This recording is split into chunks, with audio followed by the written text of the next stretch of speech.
one of the things I remember, I wrote down a 10-year plan when I decided I wanted to open the club. And one of the things I remembered like writing on there was just like, I just know in my heart that one day there'll be a person that performed on the stage and they're going to be off doing amazing things. And I'll be able to look back and say like, that person used to just do open mics at my club. And you know what? It's already happened.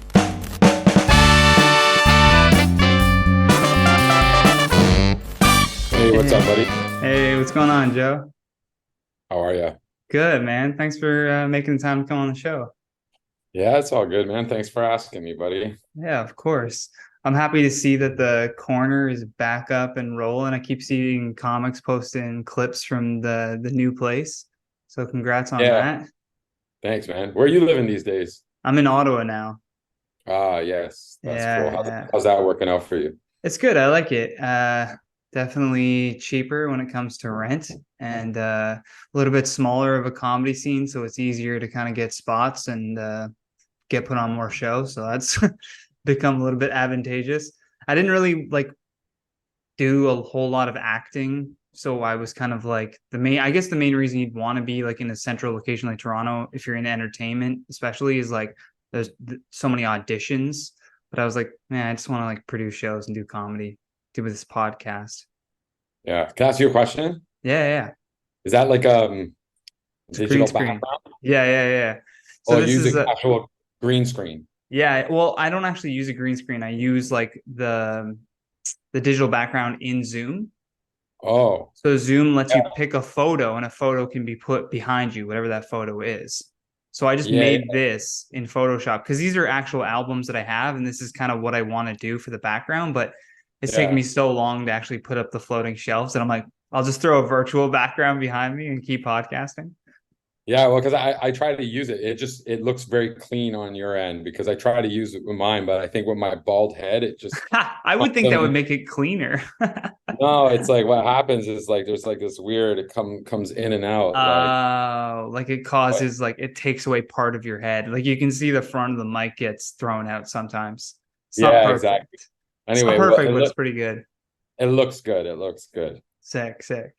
Why don't you give the people just like a little bit of background on who you are and like your story and how you got involved into, now running the Corner Comedy Club, just in case there's people listening that might not know you. Okay, who am I? Who you are? I'm a guy. My name is Joe Tuccitto.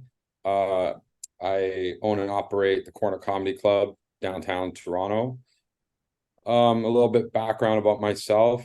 I was born and raised in Scarborough for the most part, and I worked construction coming out of high school for 13 years.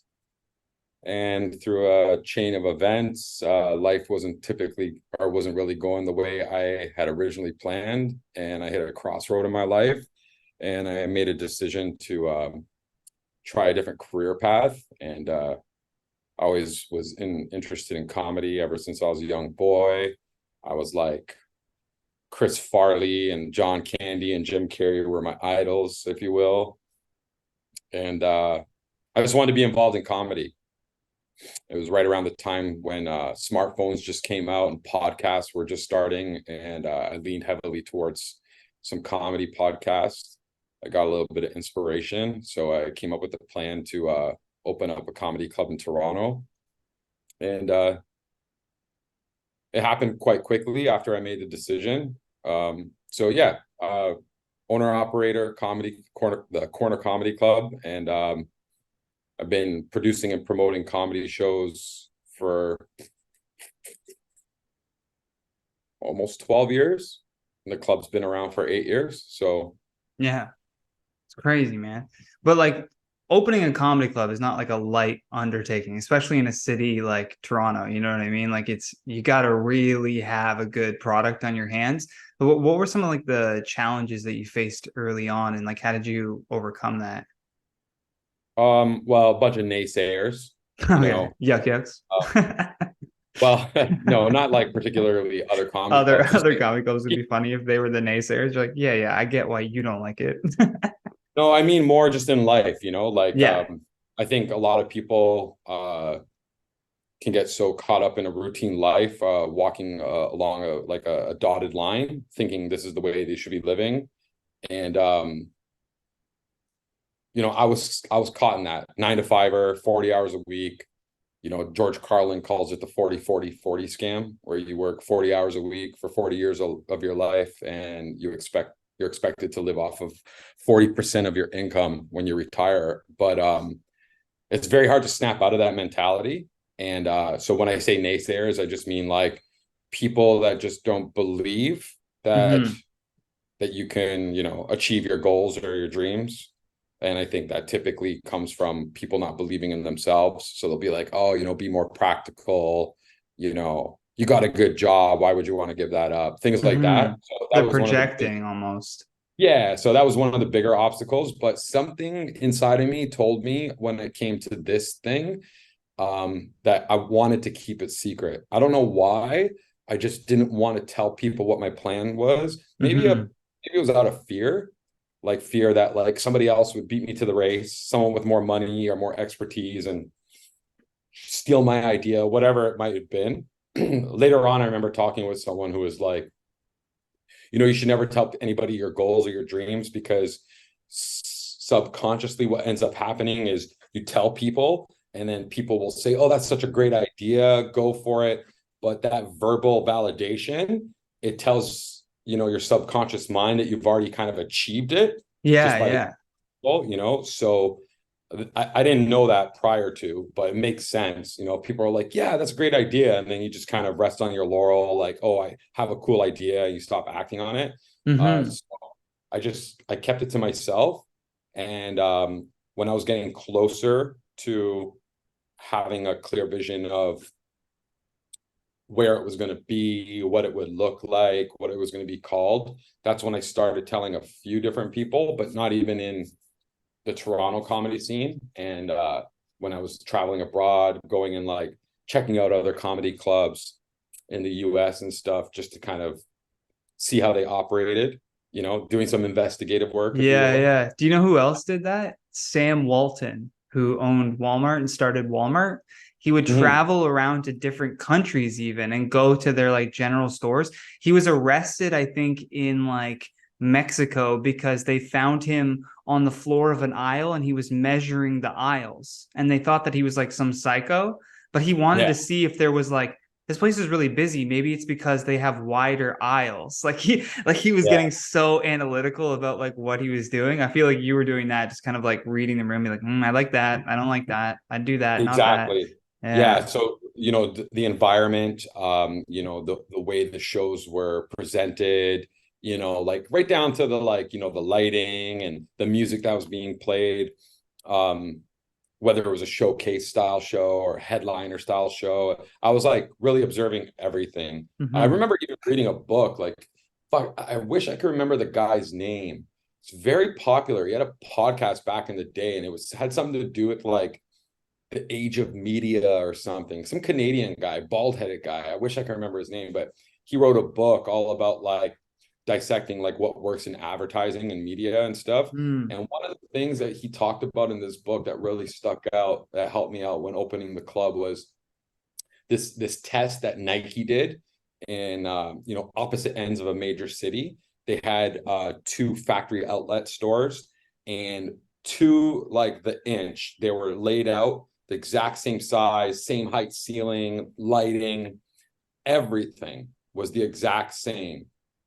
The way the shelves were stacked, but the one difference that they made in each of the stores as like this test was in one of the stores through the air system, they put like a scent, like Oh, like a pleasant scent. yeah, yeah, yeah. And what they found on average is each customer who walked in spent an average of 20 minutes. Like I'm paraphrasing the numbers, Wow. No, I've but heard of studies like this. Yeah, yeah. yeah. That's So crazy. they started to see just how important every little aspect of the environment plays a role in the overall experience of people saying like, oh, I had a good time there. I enjoyed Yeah. it. It felt good. Not even realizing it's because it doesn't smell like, friggin' mold or Yeah. something.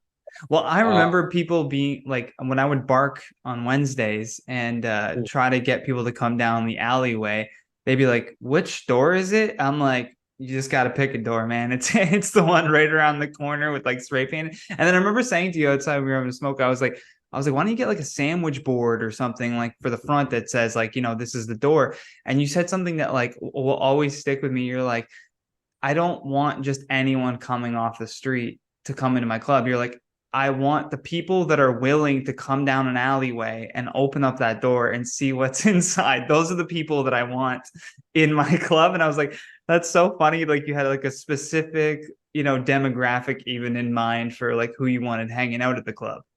well, a lot of that stuff was just through trial and error. Like Yeah, yeah. the first club that I opened, it was more or less just the building that I was moving into, the space, and the way I wanted to lay out the club. It just made more sense to have that entrance like off the side of the building as opposed to like a front door entrance off the street. Mm-hmm. And we tried the signs before, and we tried every means of like getting people Didn't in the door matter. in the beginning. But as time went on, yeah, the thought was more or less like you know, that whole idea of like good things are hard to find, and we want people who are actually seeking, you Mm-hmm. know, and it quickly became one of the cool little features of the club. It's just like, this weird entrance to the place, which is really cool about the new space that I was able to find post pandemic, because it is down an alleyway. It's not right off of the main street, so it's just by luck that we found a space that was right on brand with the original venue, where people kind I of love gotta that. walk down this space. It's very Yeah, yeah. It's very unconventional. speakeasy, like something that you don't see a lot of now. Yeah, like a lot of people say that in Toronto, there's not nearly enough places like that, where it's like you got to kind of find where you're going. Like, I mean, we make it painfully obvious on the website. Sure, yeah. People get their tickets and they get their email, and even on the front door entrance, like according to the address, there's like a map that's put on that door so people know how to get there. But it's Hmm. still part of the whole allure. Yeah, like 9 out of 10 people that come in share the sentiment that, oh, this is so cool. Yeah, yeah. That's great because then you have a clientele that's not only just like digging, like even if the show didn't like wasn't their taste of comedy or whatever, which would be impossible because there's such a diverse range of people that are on the show anyways. But even without that, they're like, okay, the environment is at least like something cool to want to come back to and hang out at, right? Well, yeah, so like kind of touching on the whole, like, even right down to the smell, like, it's so much more than just a show, right? Mm-hmm. It's sight, it's sound, it's smell. Like, so I guess what I'm leaning towards is we're trying to provide an experience from the Mm-hmm. moment that you're arriving to the place to the moment that you leave. Like, how are you greeted by the person at the door? How are you greeted by the bartender when you were getting your drinks prior to sitting down? Were you given an explanation of what the show's going to be like and everything? Because I Yeah. mean, you could have a comedy show in any box, right? But if there's like no music and the lighting's weird and nobody's, made you feel welcome, like, Yeah, yeah, yeah. gives the comics that much more work to do to loosen everyone up. So what we try to do with everything, with the club and the staff, is make it so that by the time the show starts, they're already primed and ready to go. They know where the bathroom is. They know how the drink order is going to work. They know how many comics are on the show, things like that, right? Yeah, yeah, yeah. That makes total sense. Now, what was the one word that you wanted to use for this episode? I was getting silly with it. I just decided on vision. Vision? Nice. Vision. Yeah. So why that word? Like why does that stick out to you?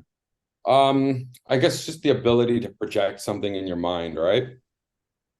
Because like I recently had a cool lesson with this word. There's so many words I'll use in the English language, and I think I know what they mean. And Yeah, oh, then yeah, yeah, yeah. you And go a they're little bit constantly further. changing too. Yeah, but like even when you just get to the raw definition, you're like, oh, it takes on different meaning. Hmm. Anyway, so it's easy for me to look at the word vision and say to myself, like, yeah, it's the ability to see, right? But the lesson I kind of recently learned is more or less like I said, the ability to project in your mind, right? So I live my whole life thinking, my eyes are these receptors, which are, receiving and perceiving what's coming into them, Hmm.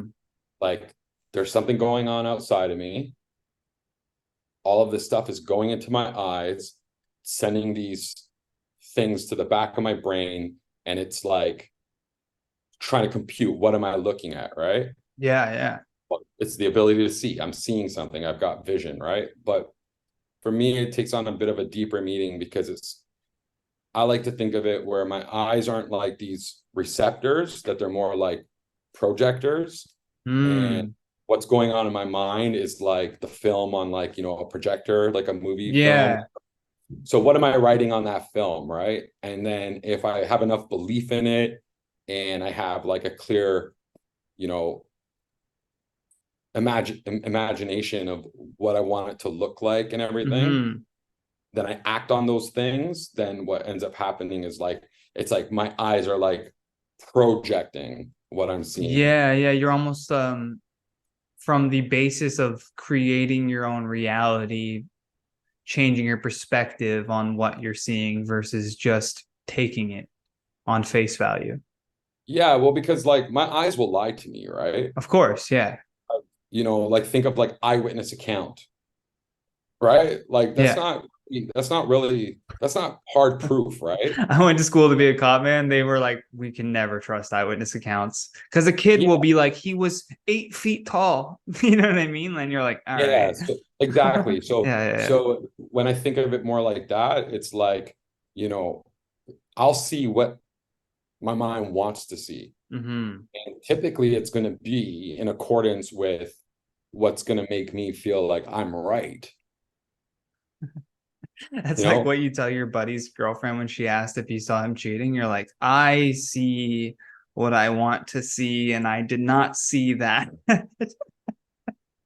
yeah, kind of like that. Yeah, sure. Just being funny I with it, mean, but whatever helps you friggin' figure it out, right? But like, yeah, but it's yeah, just more yeah. or less like, hold on, what's going on? Uh-huh, What uh-huh. am I really looking for? And then it's like, you ever have that kind of experience where this is what's happened for me, it's like, oh, I get a new car, let's say, and I'm like, I remember when I was in my mid 20s, I got Mhm. hand me down from my cousin. It was a Honda CRX. It's like a very limited hatchback, very sporty, really fast, fun Honda, right? Yeah. And I did it all up, and I almost never saw these things on the road.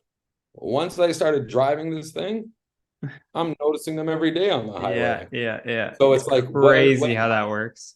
yeah, and I think a lot of people can like say they shared similar experiences to that. So what my mind is focusing on is what I'm going to see, right? Hmm.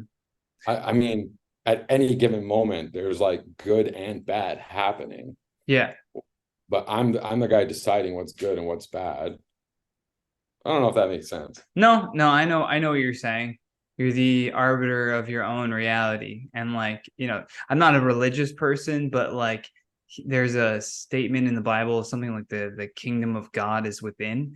And then it kind of just means like we're all our own gods, essentially creating our own reality through who we interact with, who we decide to interact with, who we don't decide to interact with, and what we build and what we don't build and what we destroy and what we don't destroy. It's like you are kind of your own little mini god in your world, right? Everyone kind of believes that everything is revolving around them at some point or another.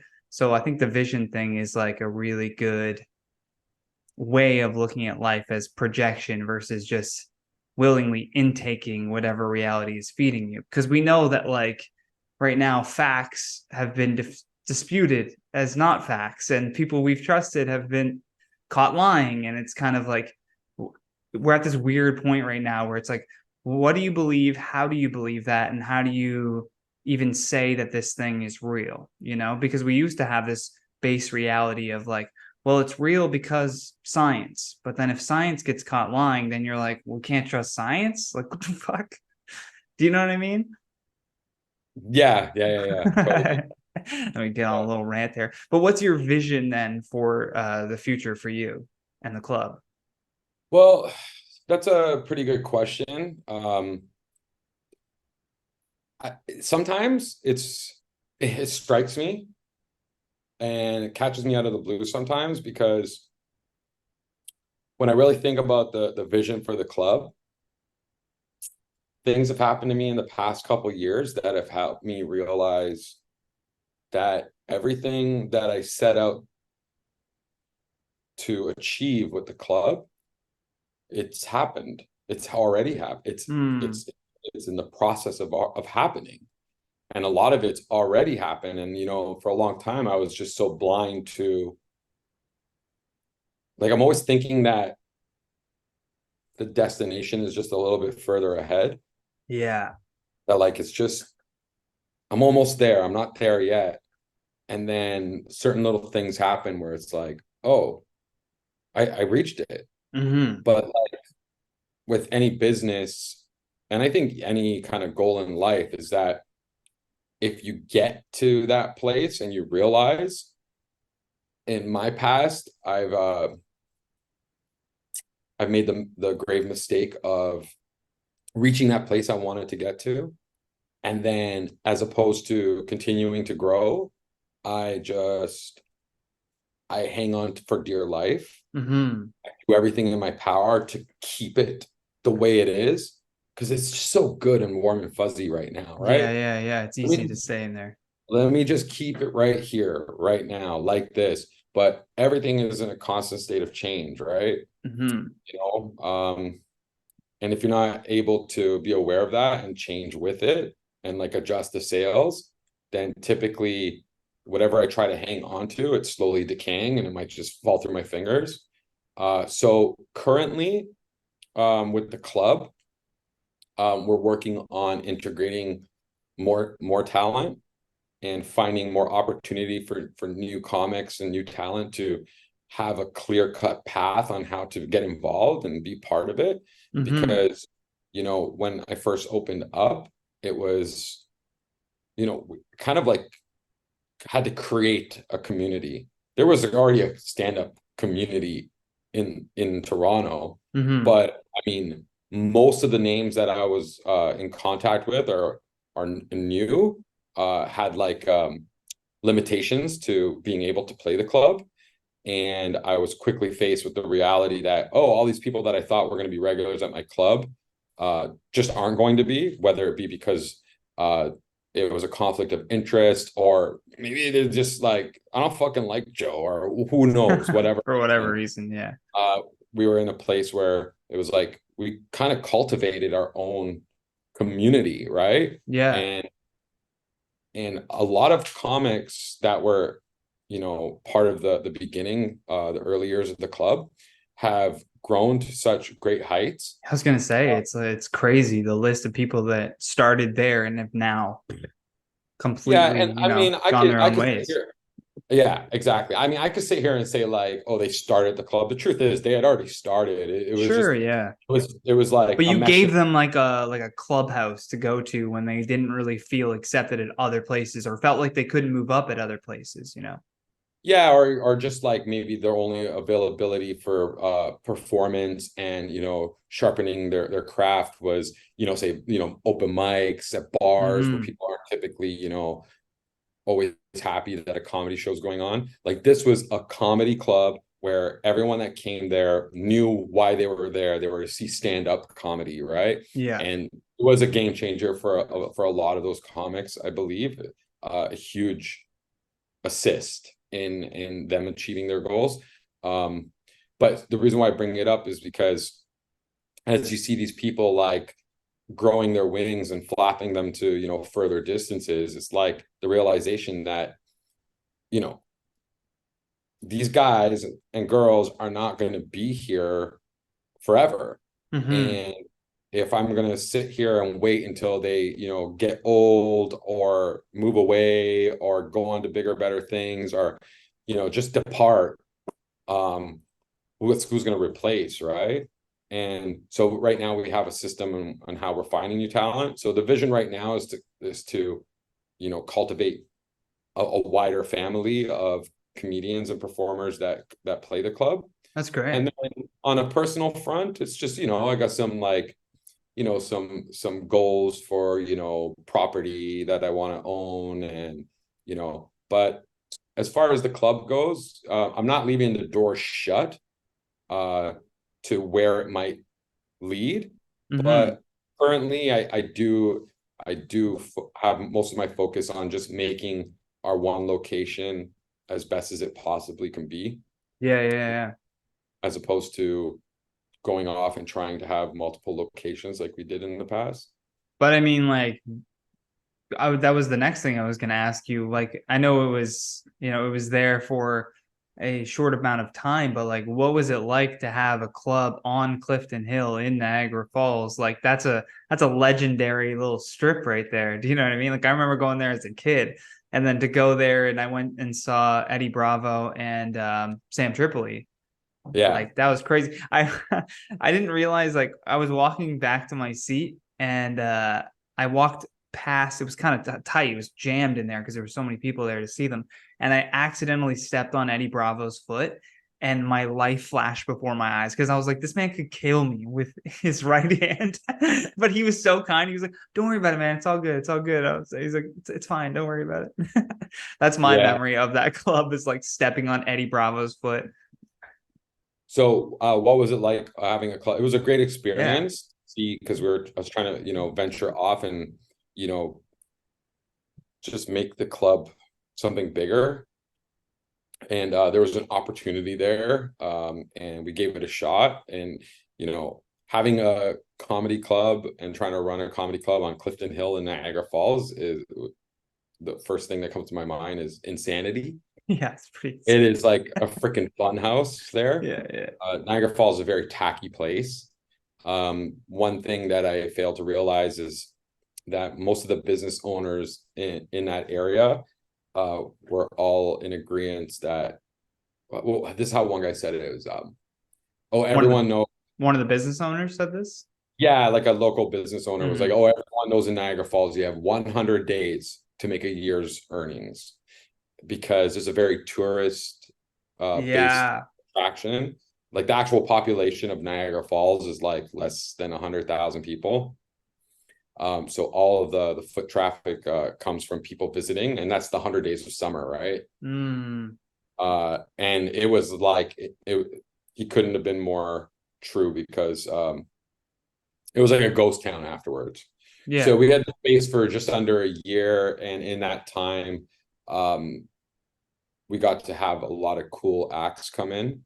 And, because the space was bigger, we were able to strike deals with comics who had bigger followings.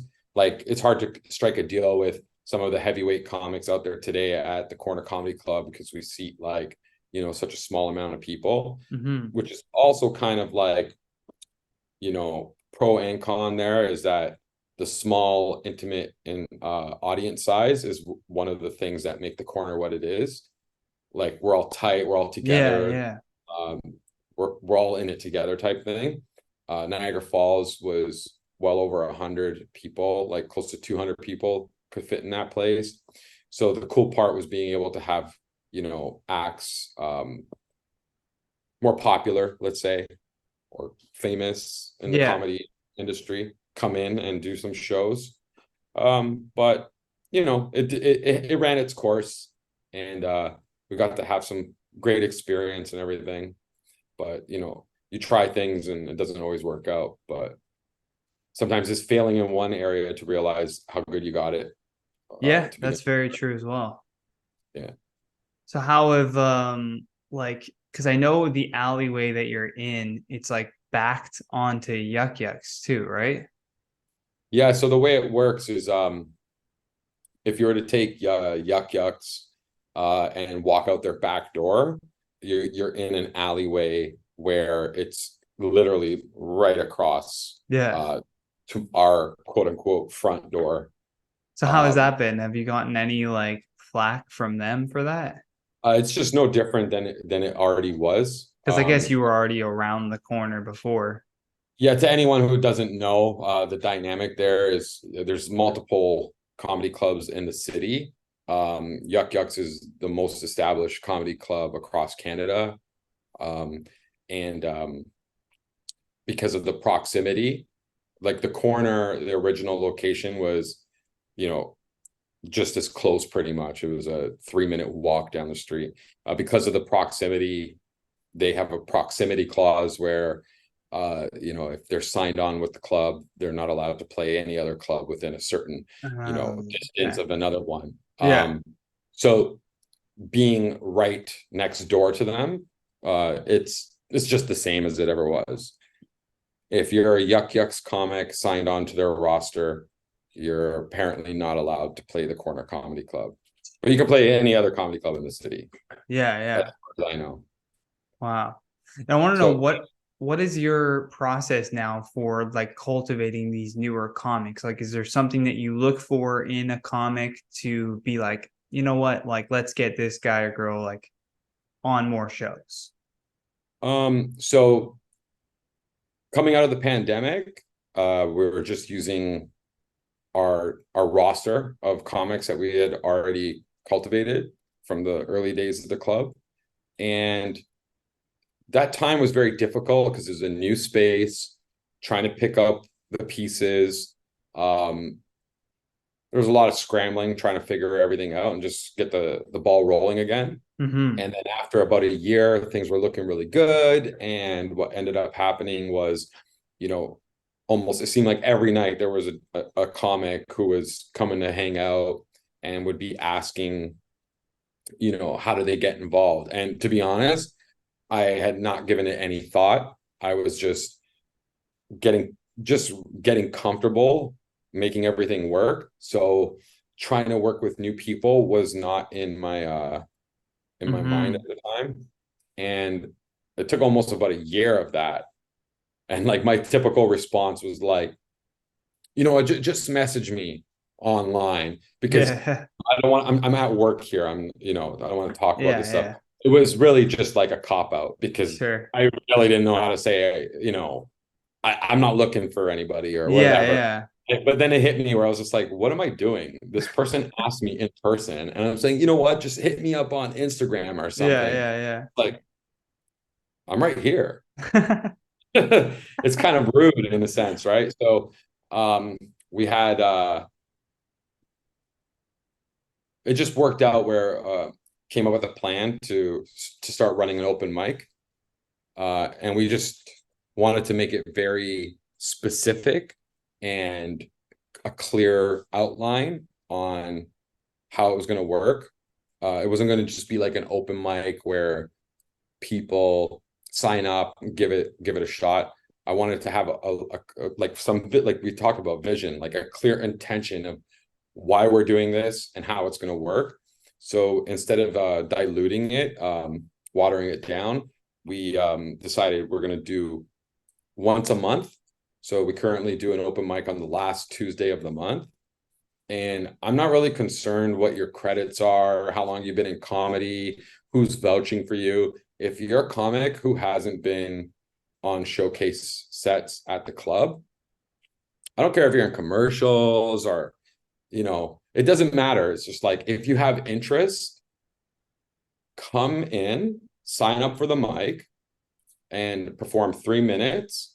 And the way we've got it mapped out is we'll book like 25 to 30 comics on a show. It's a huge And number. yeah, it's 3-minute Yeah. sets, right? It's Yeah. just come Yeah. showcase what you got in 3 minutes. And we get the audience in attendance to vote for their top three comics pretty much. Oh, that's And great. That's smart. yeah, I let the audience decide. So what happens is out of the 30 comics, we'll take the best eight according to the audience It's very input. democratic of you.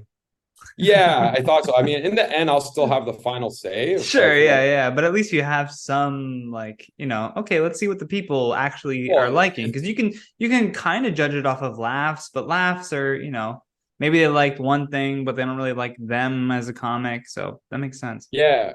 So the audience votes, then we pick the top 8 comics, and for the following month, we'll have those 8 comics come and perform 5-minute guest spots on our shows. And out of those 8 comics, I'll ask 2 of them to come and showcase at the club. So right now we're currently like there's over 100 comedians who submit availability to come and That's perform at the club. crazy. Yeah, so it's a juggling act, right? Because Yeah. Your you got email must be on fire. well, we got a system of Okay. people, that how they submit their availability, but Yeah. it is a juggling act trying to get ample stage time for everyone, Mm-hmm. opportunity, Yeah. because you got to consider trying to make the show as good as possible. That's number one. It's about the audience having the best time possible, and that Mm-hmm. often includes, the more talented, more experienced comics. And then there's, this element of, is this show like, is it diverse? And I always like to explain when I say diverse, I'm not talking about the color of your skin or your Mm-hmm. creed, your religious beliefs or sexual orientation. It's more like the style of comedy, Mm-hmm. you know, what kind of comic are they? Um, because, we get a wide demographic of people who come to the shows. And I just want to make sure, regardless of who you are, if you're from the age of 20 to 50 and you're in attendance, was there at least some comic on that show who was going to make you enjoy your time, right? So Yeah. variety in a sense. Yeah. And then Yeah. after that, it's about putting in someone who's new, giving them an opportunity, trying them on the light nights, getting them primed and ready to, perform on our busy nights and things like that, right? I love that, man. That's a great process to have. That makes a lot of sense. And it's clear. And you know what I mean? Like there's a lot of comedy clubs, there's a lot of like competition stuff where, they lay out like guidelines to get in, but the process is never truly made clear in a lot of unless you outright ask them. Do you know what I mean? Like, Yeah. So I try to put myself in the shoes of like everyone, my staff, mhm. my audience, the comics, right? There's a lot of different working parts there with the comedy club where it's like if I owned a restaurant, it's the staff and the customer, right? Yeah, yeah, And now you got the element of the performers too, right? And it's I just try to put myself in their shoes. I haven't always been that good at it, but as time yeah, goes on, you get better. And if I'm the comic, these are the questions that I have. So, if you go on our website, there's an open mic tab and it clearly lays it all out there. And which is really cool too to see, because then when comics ask certain questions, it's like, well, I don't know how interested you are because that question is answered on the website, right? Or on the form that you submitted or whatever, right? So it's a yeah. telltale sign of who you're working with as well. It's Very like, it's true. so funny. It's like one of the only industries where you grow up thinking when you're applying for jobs, you're trying to be the best candidate for this job, right? Yeah, yeah. You're Do a trying to little show, research on the company. yeah, you Yeah, do a little research on the company. You want to know what the company's actually looking for. But like, with comedians, it's like they're just coming in and they just I don't know what to say. you should It's book me because I think I'm funny. yeah, it's just like Yeah, yeah, it's yeah. like remember this is still like it's still a job to a certain Yeah, degree. yeah. You're That being hired for a service. provide these services, and you need to make sure that those services are, done well, so that Yeah, you have happy customers paying for those services. yeah. We'll So I mean, realize it at some point, man. yeah, Comedians will mature at some point and be like, "Oh, that's right, I'm a service." I've also like gotten to this realization that it's not my job to criticize people or to, usher them around and teach them. Sure, But yeah, I'm more than happy that when somebody inquires, I just point them in the right direction, right? yeah, 1,000%. Now, Yeah. there's a question that I always ask my guests, especially towards the end of the podcast as well, is if you can make a phone call to the 15-year-old Joe, it's not going to affect your current timeline whatsoever. So whatever you say to him, it's all on his own timeline. But if you had that chance to talk to a 15-year-old version of yourself, give her a piece, do you give advice? Like, what do you say?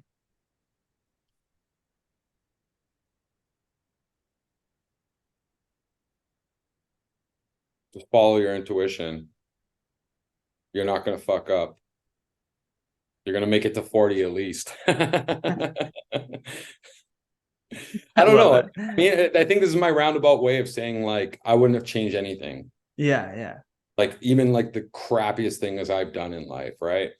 To get where I am here right now, that was all necessary. Every mistake, every attempt, every, heartbreak, every, foul judgment, every harm caused, every last little thing, right?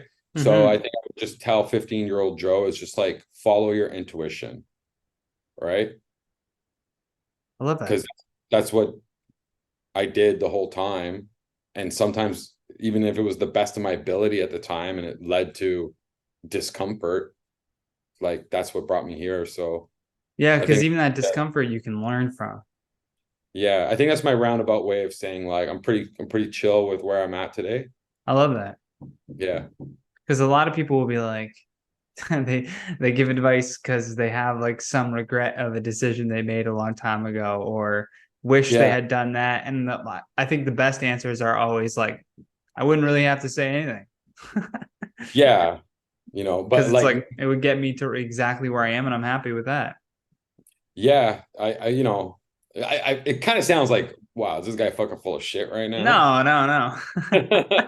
But like, yeah, it wasn't easy to get to that state of mind, but um, yeah, and that also kind of gives me some excitement of like, like what's going to unfold 20 years Mhm. from now, 40 years from now, Yeah, God, I'm exactly. still alive, right? So it's What like, what was that like for you to, was there a moment where you kind of the switch flicked and you were like, you know what, like, yeah, I went through X, Y, and Z, but like I'm happy. You know what I mean? Being more grateful for hardship and realizing that like what you have now is still valuable. oh, you're asking if there was a moment where that Yeah. clicked? Like, it were you having like previously like negative thoughts about like decisions made and like frustration with life, and you kind of, was it like an attitude switch or a mindset change? I would call it like an attitude switch. Mm. Um, just kind of like, I guess this attitude I'm talking about is just kind of realizing that, you like to think that you're the one who's making it all happen. Hmm. You like to think that like, but I did this, right? But the Yeah. attitude switch is that it's like, did I, or was I just kind of like a player in the game, right? Hmm. I don't know if that makes sense. No, I know what you mean. Kind of removing yourself from that center of reality that we talked about before a little bit. Yeah, like I think I'm the guy holding all the clay, you know what I mean? Yeah, yeah, yeah. I love that. If people want to follow Joe, you can do at Joe Tuccitto. This is all these links are in the description below as always. So go right there to get them. It's at the Corner Comedy Club as well to check out clips, and you can go to the link tree for more information, and thecornercomedy.com. If you're a comic, hit that open mic button. Go try yourself out. They've got directions here, show times, all that jazz. When do your shows run usually? I know you said the last Tuesday of the month you do open mics, but do you do Wednesday to Sunday shows? Yeah, we do shows Wednesday to Sunday, and we have an 8 p.m. show and a 10 p.m. show. And on any one of those given shows, it's the same format. Sweet. Uh, we try to make it so that it doesn't matter what night of the week you come, you're gonna get like the same. It's never like a theme show or anything. It's just showcase style, meaning there's four comics on the show. The first comic will host the show, but every comic on the show will do a 15-minute set. So you're gonna get a variety. And typically on those shows, you'll get to see one of the recent open mic uh, performers come and try to show you what they can do too That's for fun. cool. Building Yeah. your own like multiverse of comics. You can watch a comic grow from open micer to, weekend headliner. Well, dude, honestly, like one of the things I remember, I wrote down a 10-year plan when I decided I wanted to open the club. And one of the things I remembered, like writing on there, was just like, I just know in my heart that one day there'll be a person that performed on the stage and they're going to be off doing amazing things. And I'll be able to look back and say, like, that person used to just do open mics at my club. And you know what? It's already happened. Like there's Yeah, quite, Ryan Long brought you up on Joe Rogan's podcast. yeah, you got You know what I mean? Ryan. Like what he was saying, like, yeah, he started the corner with someone from a Joe Rogan fan group. Like that's how they Yeah, yeah. connected. You know what I mean? Like and so I was like, this is surreal to be hearing all of this like on the podcast. Yeah, it was for me too. But there's so Yeah. many other great comics, that are doing amazing things. And it's awesome to be a part of it, right? It's Yeah. like it's a pretty good life, Johnny. It's a pretty good life. I think that's a great way to wrap up this convo, man. It was fun hanging and chatting with you, and I appreciate you making the time. All right, thanks for asking me, buddy. Of course, man. I'll send this link to you whenever I get it up, but hope you have a great rest of your day. Okay, you too, Johnny. Take care, buddy. All right, later, dude. You've been listening to The Johnny Rogers Show. New episodes air every Friday at 8 p.m. Eastern Standard Time.